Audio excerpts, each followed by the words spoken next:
Atomic Blonde, is it the next female James Bond? Now, before we get into that, I just want to describe that Atomic Blonde is based off of the Cold City, a graphic novel that has come out. And so we ask the question, will Atomic Blonde be the next James Bond?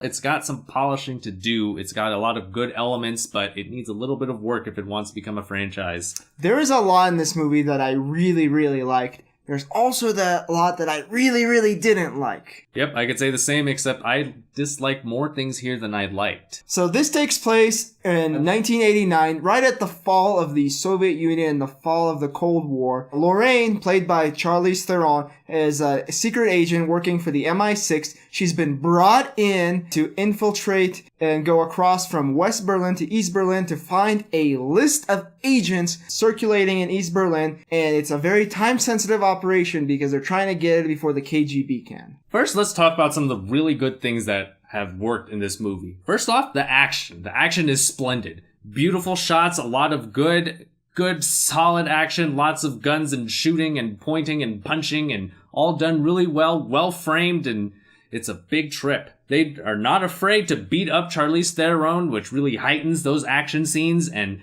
just the way the cinematography makes it look, it makes you feel like you're actually there. Yeah, this is the same mind that brought us John Wick. The action scenes are so on point. This movie doesn't suffer from superhero syndrome. And what I mean by that is in some films you have guys who are not superheroes just beating everyone up, winning. They're not taking any damage. No, she takes L's. She is beaten to a bloody pulp. She doesn't win every fight. And I love that. It feels gritty. It feels realistic. The fighting just feels intense. If there's nothing else you should take away from this movie, I would watch this movie simply for the action scenes. They are on point. Charlize Theron also does an excellent job. I don't know if she has a stunt double or not, but the way she rolls through those scenes and kicks ass is amazing to watch. She has a very contained performance, being that badass girl that doesn't take shit. And her performance is overall very solid, pleasant to watch. All the acting is really on point. This is a star-studded cast. Sophia Boutella as the French agent, James McAvoy as another MI6 agent, John Goodman as the CIA officer. Like, there is a lot of star power in the cast, and they all bring it. There was not anyone that I was like, oh, she's just acting. Which leads us to the less desirable part of the story, which is all this great talent and yet the writing budget of a shoestring. Normally, I don't want too many writers messing with the script because I think it hurts the overall product. In this one, I'm torn because I think it needed another writer coming in and just polishing it up. The story is bloated. There's too much going on. They have many different plot lines. Instead of a tight story where Charlize Theron has a goal and there's clues leading her to the goal, there's just all these different goalposts that just keep sliding along, and you're confused as to what she's doing. The story seems to come to her instead of her going out and seeking the story. And because it does that, it drags in parts. There are parts where she's just hanging out, walking down the street, trying to figure out what to do.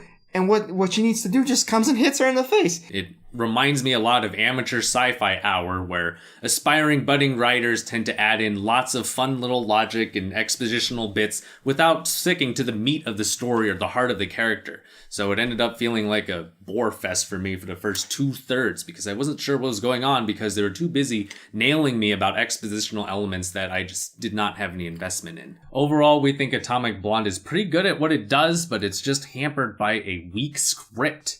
It ultimately makes the experience less desirable than it should be. At least for me, I give this movie a 6 out of 10. The pacing and writing is just too much for me to forgive it for the other elements. I love the premise. I love the idea of this strong female James Bond type character. I love the execution by the director. I think he nails it. I love how stylized the movie is. I love the action scene. If they could have just polished the script up, they could have made like a true masterpiece as far as like a political thriller goes. 6.5 out of 10. Don't go and see this in theaters. Catch it later on when it hits cable. You have it on in the background while you're working on your computer or something. And then when the action scenes pop up, that's where you pay attention because it is just a fun, really fun ride to watch those action scenes. I think I love you. That's too bad. She's a killer queen.